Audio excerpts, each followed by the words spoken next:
입니다. 자, 기도하고 우리 20일가 영적 전투 함께 보도록 하겠습니다. 기도하겠습니다. 하나님 아버지, 오늘도 귀한 하루 주시고 각자의 삶에서 주님과 함께 동행하며 빛과 소금의 역할을 감당할 수 있도록 허락해 주셔서 감사드립니다. 이 하루가 마치기 전에 또 함께 모여서 철로 역정의 모임을 나누고자 합니다. 쉬지 않고 계속 달려갈 수 있도록 환경을 허락해 주셔서 감사드리고, 또 21주가 되는 이 기간 동안 우리의 믿음 가운데 무엇이 잘못되었는지, 또 무엇이 개선되어야 되는지 또 바라볼 수 있는 영적인 눈의 성장을 허락하여 주셔서 감사드립니다. 오늘 특별히 영적 전투라는 아주 귀한 시간들을 함께 나눌 텐데, 우리 각자가 마음에 이 메시지를 잘 담아낼 수 있도록 지혜와 힘을 더하여 주시옵소서. 살아계신 예수 그리스도 이름으로 기도드립니다. 아멘. 자, 21가 오늘은 굉장히 중요한 영적 전투에 대한 내용입니다. 겸손의 골짜기에서 드디어 이 크리스천이 아볼로온이라는 사탄 마귀를 만나게 됩니다. 그리고 전투가 시작됩니다. 그래서 우리가 오늘은 좀 아볼로온에 대한 모습을 좀 먼저 살펴보고, 그리고 전투를 하는 모습들도 살펴보면서 우리가 영적 전투를 어떻게 해나가야 될지에 대해서 좀 답이나 아니면 팁이나 이런 것들을 좀 얻어갔으면 좋겠어요. 자, 먼저 아볼로온부터 좀 살펴보도록 하겠습니다. 아볼로온은 히브리어 아바돈의 헬라어 표현입니다. 뜻은 파괴 또는 멸망이라는 명사형으로도 쓰이고, 어떤 인물처럼 쓰일 때는 이제 파괴자, 멸망자로 쓰이기도 합니다. 요한계시록 9장에 보시면 사도 요한이 본 계시 중에서 5번째 환상에 등장하는 메뚜기 떼의 왕의 이름이 바로 이 아볼론인데요. 성경은 보통 아볼론을 사탄의 왕, 사탄을 정확하게 가리킬 때 얘기합니다. 제가 그 사탄과 마귀를 오늘은 조금 구별을 했는데요. 사탄은 사실은 우두머리라고, 마귀는 이제 그의 행동대원들이라고. 그래서 오늘 아볼론이라는 하나의 사탄이 나오기 때문에 다음 내용들은 전부 다 제가 사탄이라고 다 썼어요. 그래서 마귀들은 그의 어떤 행동, 그냥 대충 습니다. 이제 크리스천이 만나게 되는데, 크리스천이 좀 고민하죠. 저 멀리 서 있는 아볼론을 향해 걸어갈 것인가, 아니면 그냥 지나갈 것인가, 뭐 아니면 돌아갈 것인가 고민하다가 이제 사탄에 대해서 유일한 대체 방법은 내가 믿음을 굳게 해서 맞서 싸우는 것밖에 없다라고 이렇게 기록하고 있어요. 재밌는 것은 크리스천이 지금 입고 있는 옷이 전신갑주잖아요. 전신갑주의 그 재료들을 자세히 보면 한 가지 없는 것이 있어요. 여러분이 책 보면서 발견하시는지 모르겠는데, 한 가지 없는 게 뭐냐면 바로 등 뒤를 보호해주는 덮개가 없다라는 거죠. 왜 없을까? 그 이유는 단순해요. 그리스도의 군사는 뒤로 물러서지 못하도록 하나님이 흉배만 주셨죠. 호심경만.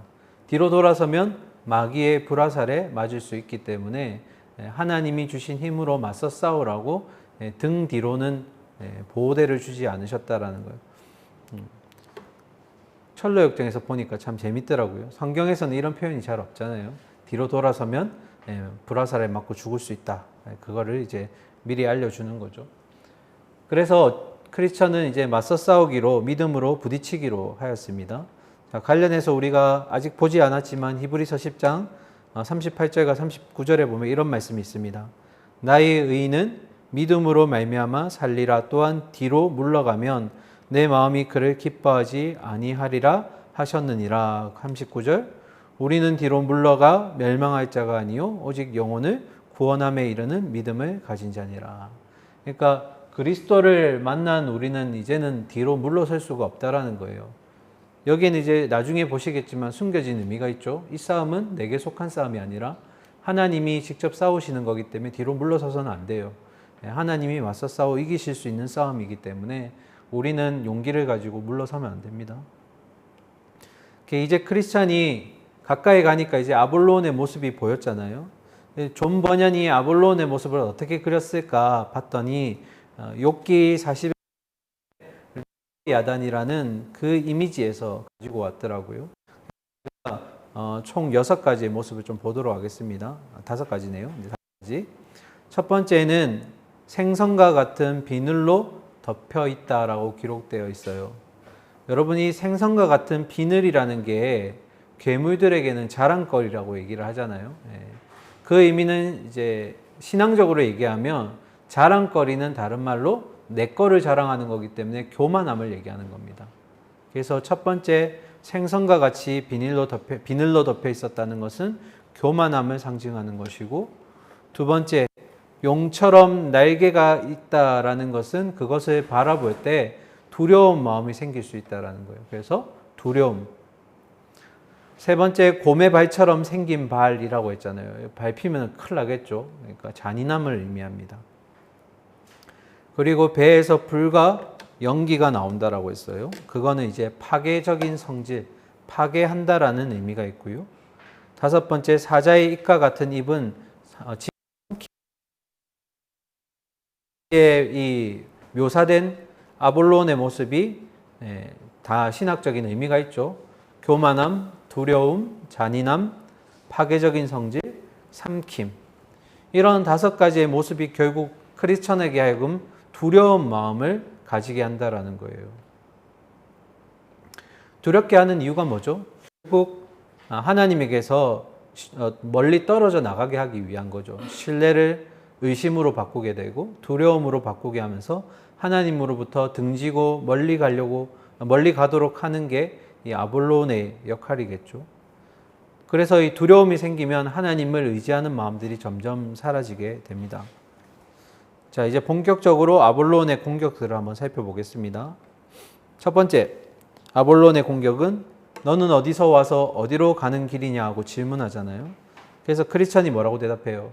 멸망의 도시를 떠나서 시온으로 가고 있다라고 얘기하는데, 멸망의 도시가 누가 주인이죠? 아볼론이 주인이잖아요. 죄와 사망과 어둠의 권세 가운데 그 권세 가진 자, 아볼론이, 그러니까 너는 내 종이 맞다 이렇게 얘기하잖아요. 내가 주인이기 때문에. 이게 사탄의 전형적인 공격 방법 중에 하나라고 해요. 그게 어떤 공격이냐면 성도들을 흑암의 권세 가운데 계속 종으로 삼는다라는 거죠. 성도는 흑암의 권세에서 아들의 나라로, 하나님의 나라로 옮겨졌기 때문에 더 이상 사탄의 종이 될 수가 없습니다. 그걸 우리가 기억해야 돼요. 나는 하나님의 종이지 더 이상 아볼론 사탄의 종이 아니기 때문에 그 나라 밑에 있지 않다라는 걸 우리가 늘 기억해야 됩니다. 관련해서 골로새서 1장 13절에 말씀하기를 그가 우리를 흑암의 권세에서 건져내사 그의 사랑의 아들의 나라로 옮기셨으니, 이제 더 이상 우리는 흑암의 권세의 자녀가 아닙니다. 하나님의 아들의 그 나라로 옮겨졌다는 거 기억하세요. 자, 크리스찬이 이렇게 대답합니다. 너를 섬기는 것이 힘들었고 너가 주는 삭스로는 살아갈 수 없다. 죄의 삭은 곧 사망이기 때문이다. 어디서 많이 들어보던 말이죠. 로마서 6장 23절의 말씀을 인용한 말씀입니다. 죄의 삭은 사망이라. 이게 재밌는 게 뭐냐면 마치 예수님이 그 40일을 금식하시고 나서 광야에서 사탄과 3번의 시험을 부딪혔을 때 사탄에게 그 대응했던 게 뭐였어요? 대응하셨잖아요. 지금 크리스천이 똑같이 말씀으로 지금 아볼론을 대항하고 있는 거예요. 그러면 이 말씀 어디서 배운 거죠? 기억나요? 말씀을 배운 장소가 있었잖아요. 해석자. 그러니까 크리스천의 대답은 해석자의 집에서 직접 배운 말씀들을 이제 활용하기 시작했다라는 거예요. 그래서 이 말씀으로 대응하고 있는 거죠. 자, 이제 두 번째 공격에 들어가겠습니다. 오늘은 조금 빨리 갈게요. 내용이 많아서. 두 번째 공격은 우리 고장의 형편이 허락한 대로 너를 후대해 주겠다고 약속하마 하고, 아볼론이 거짓 약속을 하죠. 거짓 약속을 통해서 마치 그것이 진짜인 것처럼 그리고 영원할 것처럼 사람들을 속인다라는 거예요. 그런데 예수님의 그 시험 속에서도 사탄이 네가 나한테 절하면 내가 여기 있는 모든 권세를 너에게 주겠다 얘기하잖아요. 근데 사탄에게 그런 권세가 있어요? 없잖아요, 사실은. 결국 이 지금 아볼론의 말도 결국 아무 약속을 하고 있는 거예요. 모든 만물의 권세는 하나님이 가지고 계시죠. 그래서 지금 아볼론이 했던 말은 거짓 약속입니다. 그러니까 크리스천이 그렇게 얘기했어요.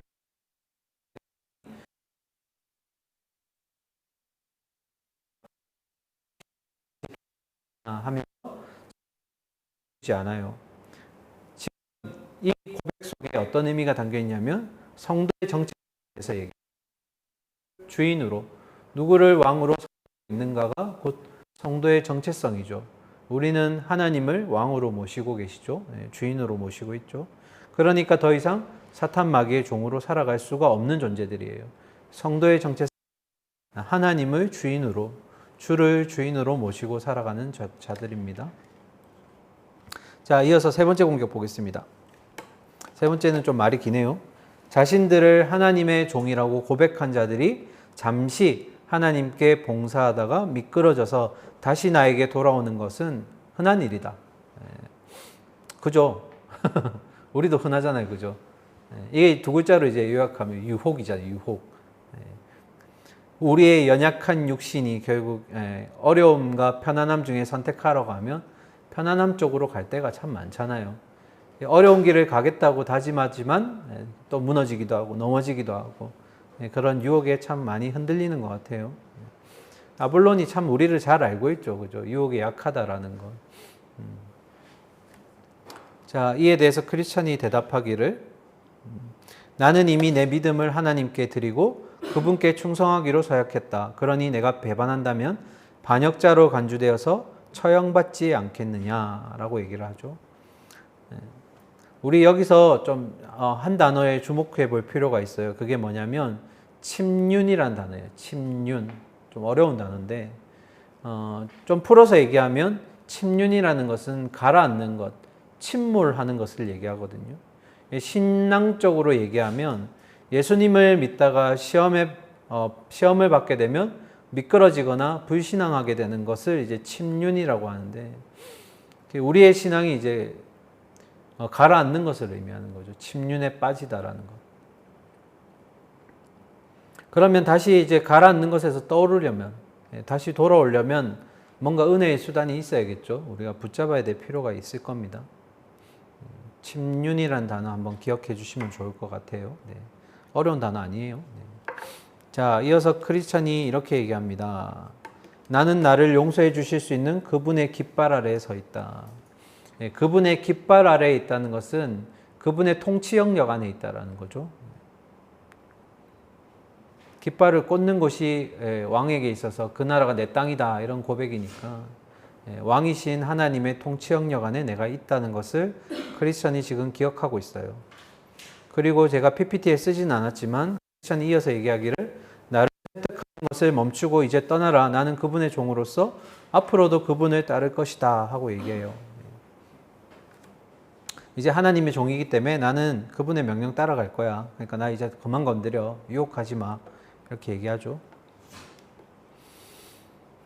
자, 우리 지난주에 배웠던 내용 중에 하나인데요. 설교 때 나누었던 말씀인데 크리스천이 이렇게 얘기합니다. 그래서 당장 그들을 구원하시기를 참는 것은 그들의 사랑을 시험하시고 그들이 마지막까지 하나님에게 붙어 있는지 그 여부를 아시려는 것이다. 하나님이 우리에게 주시는 시험이 있었죠. 테스트.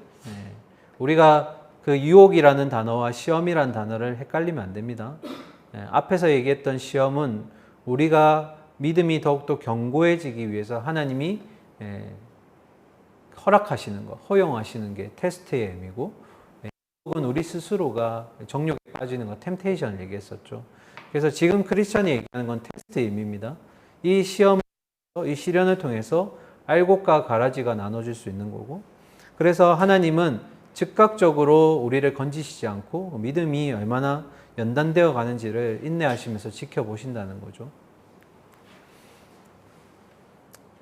우리가 진정으로 주님을 바라보고 사랑하고 있는지, 그냥 일시적으로 잠깐 붙어 있는지를 이런 믿음의 연단의 과정을 통해서 하나님이 바라보신다는 거예요. 그래서 성도는 결국 하나님의 선하신 뜻이 무엇인지 그 뜻을 믿고 그 시험을 잘 견뎌야 됩니다. 연단 과정을 잘 통과하셔야 됩니다. 자, 네 번째. 아볼로의 네 번째 공부. 너는 이 건을 어떻게 그에게서 삭스를 생각하는 거냐.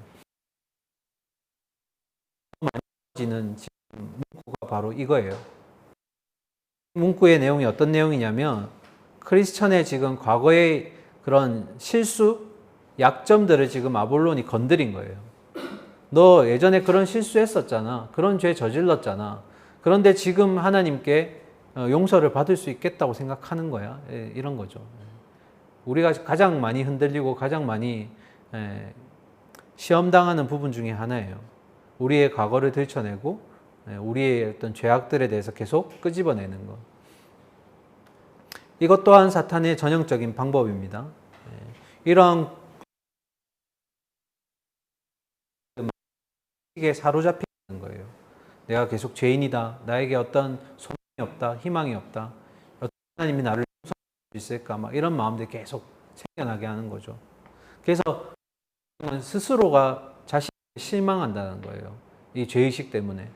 그리고 이제 하나님이 용서해 주신다는 개념도 이제 통하지 않는 거죠. 점점 심해지면. 그러면 결국 어떻게 되냐면 하나님을 의지하는 마음에서 점점 멀어지게 된다는 거예요.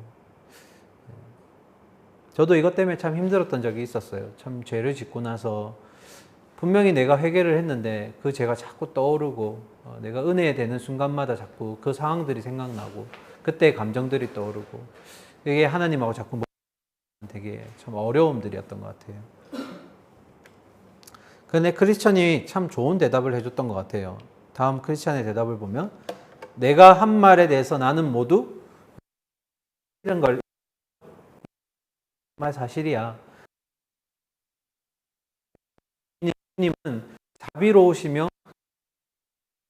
얘기를 해요.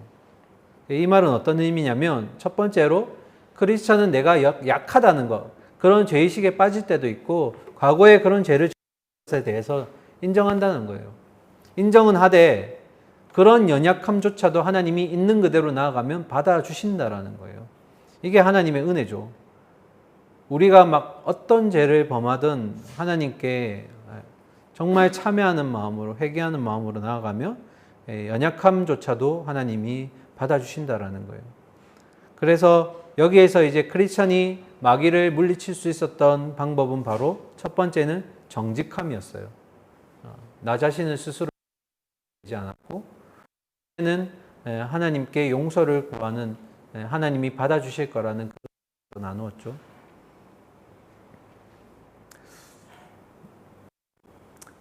사탄의 소의 성도는 그리스도 안에 있음을 담대히 선언하는 것으로 대응할 수 있습니다. 자, 여기서 우리 하나 짚고 넘어가겠습니다. 우리가 믿음을 얘기할 때 믿음의 근거는 내 안에서 나오는 것이 아닙니다.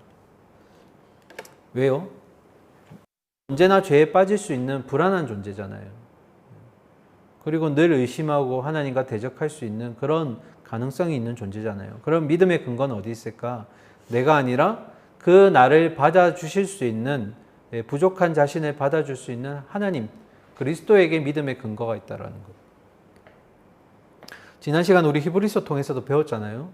맹세를 했을 때 그 맹세가 약속이 이루어지는 것은 나 때문이 아니라 하나님 때문에 이루어지는 거예요.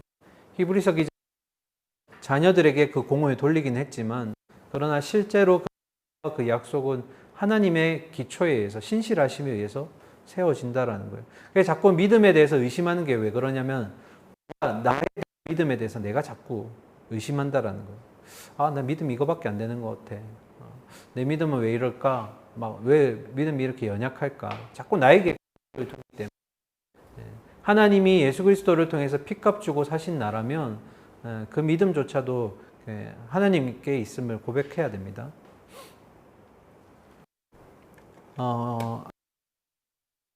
안 되고 결국엔 안 되니까 왜냐면 본격적으로 싸우기 시작합니다. 사탄이 이제 크리스천을 향해서 창을 던지게 되죠.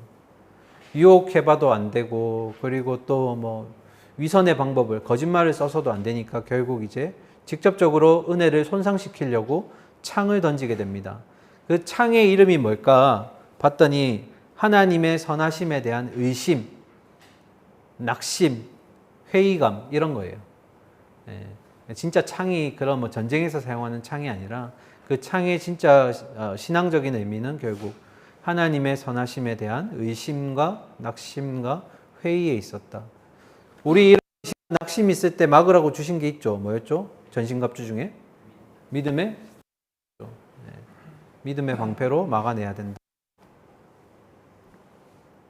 그런데 이 싸움이 굉장히 오래 가요. 치열하게 계속 벌어집니다. 제가 이 싸움 보면서 생각났던 게 바로 야곱이었어요. 밤이 새도록 그 하나님의 천사와 씨름하는 야곱의 모습. 이기지도 못하고 지지도 못하는 그런 싸움 가운데 야곱도 지치고. 자, 오늘 이 치열한 전투 속에서 크리스천이 진맥진하기 시작해요. 우리 히브리 수신자들 처음에 믿음을 잘 지켰잖아요. 그죠? 그러다가 점점 재림이 길어지는 것 같고 우리에게 목숨이 위험해지는 것 같으니까 주님 살아계십니까? 하는 이런 의심이 생기기 시작하고 이게 뭐였죠? 영적 피로도가 쌓이기 시작하죠. 그래서 갈라디아서 6장 9절에 바울이 영적 피로감과 관련해서 이런 말씀을 줬어요. 우리가 선을 행하되 낙심하지 말라. 포기하지 아니하면 때가 이름에 거둘 것이다. 그 시간이 우리의 인생 가운데 참 많은 인내를 필요로 하겠지만 그래도 포기하지 마라. 낙심하지 마라. 반드시 열매를 맺는 순간이 올 것이다. 우리가 그 뿌린 씨앗에 대해서 열매를 맺을 거두는 그 시기가 올 거다 라는 내용들을 전했어요. 그래서 저는 우리가 영적 피로감이 쌓였을 때 갈라디아서 6장 9절 말씀 기억하면 참 좋은 것 같아요. 낙심하지 마라, 포기하지 마라, 때가 이를 것이다. 우리에게 힘을 주는 구절 중에 하나인 것 같아요. 자, 그런데 문제는 이 길어지는 싸움 가운데 크리스천이 말씀의 검을 놓쳐버립니다. 말씀의 검이라고도 하죠. 그 철로 역정에서는 좀 재밌게 해석하더라고요. 아직 말씀이라는 검을 사용하기에 크리스천이 미숙하다라는 거예요. 그러니까 이런 전투 가운데 정말 절묘한 말씀을 탁 끄집어내서 싸울 수 있어야 되는데 아직 그 정도 수준이 안 되는 거예요. 지식이 많이 부족하다 보니까. 맞는 말이죠, 그죠? 내가 어떤 유혹도 각가지 종류가 많잖아요. 사람에 대한 유혹, 물질에 대한 유혹, 또 나의 어떤 게으름, 정욕 이런 것들 다양한 유혹 가운데 말씀도 다양하게 주어지잖아요. 그럼 이걸 잘 써먹어야 되는데 아직 미흡하다 보니까 적절하게 맞는 탁 칼을 꺼내지 못할 때 탁 말씀으로 이겨내고 싶은데 그게 떠오르지 않아서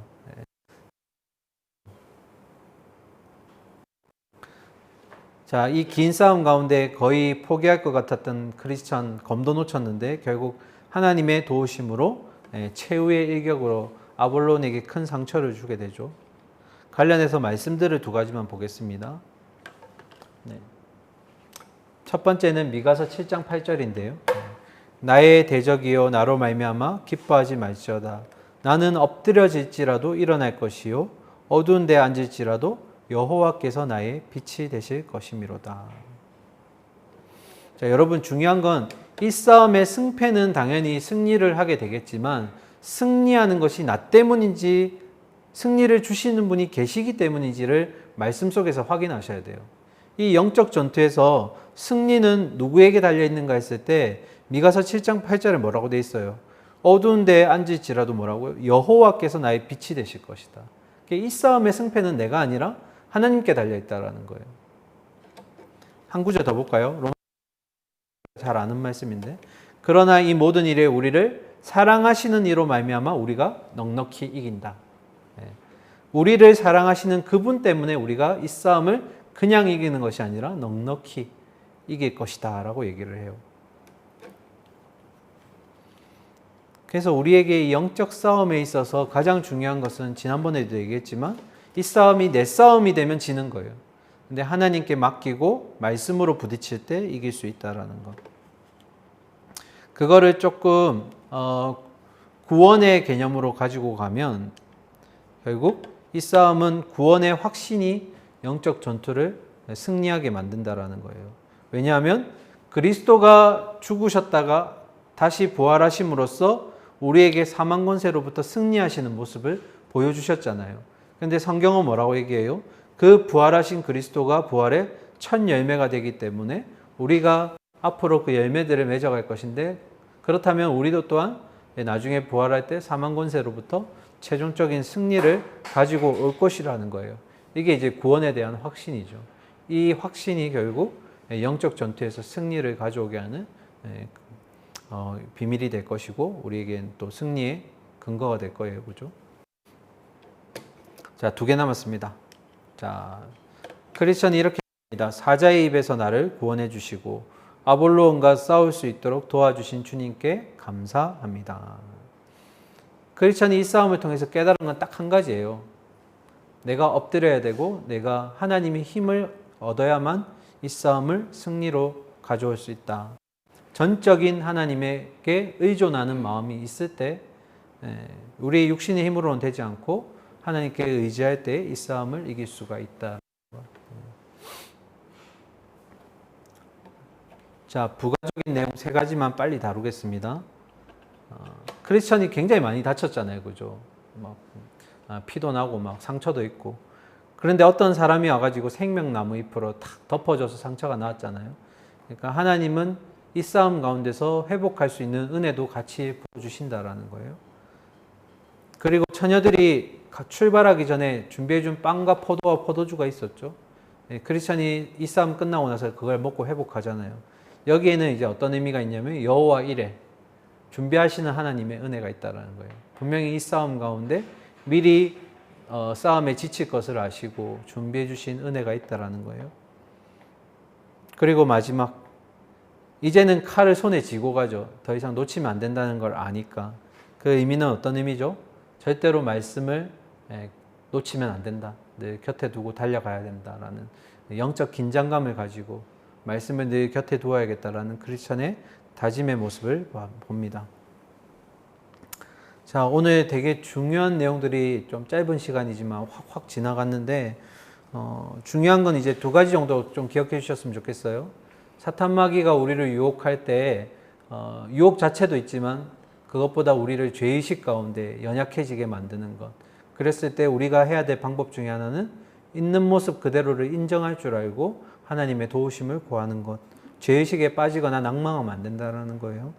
그리고 또 한 가지, 영적 전투에서 절대 검을 놓치면 안 된다. 말씀을 부여잡아야 한다는 것. 이 2가지는 꼭 기억하시기를 바랍니다. 자, 오늘은 여기까지 하고 마치도록 하겠습니다.